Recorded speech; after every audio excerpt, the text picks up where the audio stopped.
Cinema టికెట్ల ధరలు పెంచడంపై high court తీవ్ర ఆగ్రహం వ్యక్తం చేసింది. పదే పదే ఎందుకు పెంచుతున్నారని ప్రభుత్వాన్ని ప్రశ్నించింది. తాజాగా రాజాసాబ్ చిత్రం టికెట్ల ధరల పెంపును సవాల్ చేస్తూ దాఖలైన పిటిషన్లపై హైకోర్టులో విచారణ జరిగింది. అయితే పెంచిన టికెట్ ధరల నుంచి 20% సినీ కార్మికుల సంక్షేమానికి ఖర్చు పెడుతున్నట్టు ప్రభుత్వ లాయర్ కోర్టు దృష్టికి తీసుకెళ్లారు. అయితే రేట్ల పెంపు జీవోను హైకోర్టు కొట్టివేయడం కొసమెరుపు. ఇదిలా ఉండగా తమ అభిమాన నటుడి సినిమాను మొదటి రోజే చూడాలని ప్రభాస్ అభిమానులు భారీగా థియేటర్లకు తరలివచ్చారు. కొందరు మొసళ్ల బొమ్మలతో హంగామా చేయడం విశేషం. ఇక సినిమా ఎలా ఉందని ప్రేక్షకులను అడిగిన ప్రశ్నలకు ఇలా సమాధానమిచ్చారు. ఒక్కడే రాజు మా ప్రభాస్ రాజు, అసలు కాలర్ కాదు మీసాలు తిప్పేస్తున్న మామూలు లేదన్న మూవీ అయితే ఈ మూవీని కొట్టేవాడు ఇంకా 10 సంవత్సరాల దాకా పుట్టలేడు. మా దుర్గమ్మ తల్లి తాత వైరు కొరికేసేడేమో చూడరా బయట. అసలు ఆ డైలాగ్ లేదు బ్రో. నా ప్రభాస్ అన్న దుమ్ము లేపిండన్న సినిమా ఏముందన్న రాజాసాబ్ ఎవడన్నా ఈ సినిమా బాగలేదంటే మాత్రం చెప్తున్నా మీ ఇంటికి వచ్చి కొడతాను రా బాబు. 24 సినిమాలలో చేసిన యాక్టింగ్ మొత్తం ఈ సినిమాలో కనిపిస్తుంది. క్రోకోడైల్ సీన్ మాత్రం నాకు గూస్ బంప్స్ వచ్చినాయి. కొంచెం యావరేజ్ అన్న. సో ఎందుకంటే కొంచెం డిసప్పాయింట్ అయ్యాం. ఒక ఫ్యాన్ గా వస్తే మాత్రం కంప్లీట్గా కొంచెం డిసప్పాయింట్ అవుతారు. మనకి ఏదైతే మార్తి గారు అన్నారు 1% డిసప్పాయింట్ అయినా ఇంటికి రమ్మన్నారు కదా, మేము 1% సాటిస్ఫై అయినా బిర్యానీ ఆర్డర్ పెట్టేవాళ్ళం. ఆపర్చునిటీ మిస్ అయిపోయింది. ఒక డైమండ్ లాంటి హీరోని వాడుకోలేదు. పార్ట్ 2 పెడదాని హింట్ ఇచ్చిన అయ్యా, నువ్వు పార్ట్ 2 ఇయ్యక నాకు దండం పెడదాన్ని కాలు మొక్తా. చాలా ట్విస్ట్ ఉన్నాయి.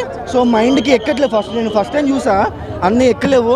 బట్ సెకండ్ టైం చూసాక బాగా నచ్చింది బ్రో సినిమా. క్లైమాక్స్ దగ్గర చూస్తుంటే అసలు మన తెలుగు డైరెక్టర్ తీసిన ఫిల్మేనా అన్నట్టుగా అనిపిస్తుంది. అటువంటి విఎఫ్ఎక్స్ షాట్స్ బ్రో థియేటర్ లో పోయి చేస్తున్నారు. ఫుల్ రాజాసాబ్ ఇప్పుడే వస్తారు. రాజాసాబ్ పండగ. నేను నిజంగా మారుతి గారిని తగలబెడదాం అనుకున్నా ఈ సినిమా బాగాలేకపోతే, కానీ మారుతి గారే నన్ను తగలబెట్టండి ఈ సినిమాతోనే. హారర్ కామెడీ రెండు కలిపి కొట్టాడు, చాలా బాగుంది. రాజాసాబ్ సినిమా అర్థం కావాలంటే మినిమం డిగ్రీ కాదు పీజీ ఉండాలన్నా. స్వర్గం చూసినా నువ్వు? నేను చూసిన సినిమా థియేటర్ లో రంభా, ఊర్వశి, మేనక, తిలోత్తమ. ఆ క్రొకడైల్ ఫైట్ అయితే నేనైతే ఫిదా అయిపోయినా. ఏం యాక్టింగ్ చేసిండ్రమ్మా ప్రభాస్. వామ్మో మామూలు లేదు నాన్న. ఒకటి కాదు రెండు ముగ్గురు హీరోలతో రొమాంటిక్ అనేది వేరే లెవెల్ ఉంది. చాలా బాగుంది. ఇండియన్ సినిమాకి బాసు మన Prabhas block buster movie. Comedy ఉంది, ప్రభాస్ యాక్టింగ్ అయితే చాలా బాగుంది. Very nice. సినిమా ఉందపోయా ఈ సంక్రాంతికి రికార్డుల మోత కలెక్షన్ కోత మొదలైపోయింది. నాకు ప్రభాస్ అన్నా, నువ్వు దేవుడు అన్నా చాలనా.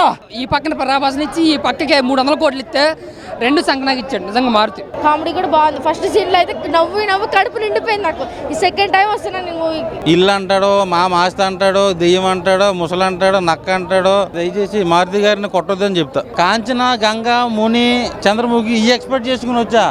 నాకేదో దెయ్యాలు తెప్పి చూపించాడు. అది ఫ్యాన్స్ అయితే ఇంటికి వెళ్ళి మారుతాను ఇంటికి వెళ్ళి అభిషేకం చేయాలనుకుంటున్నామండి. సంక్రాంతి బ్లాక్ బస్టర్ పక్క.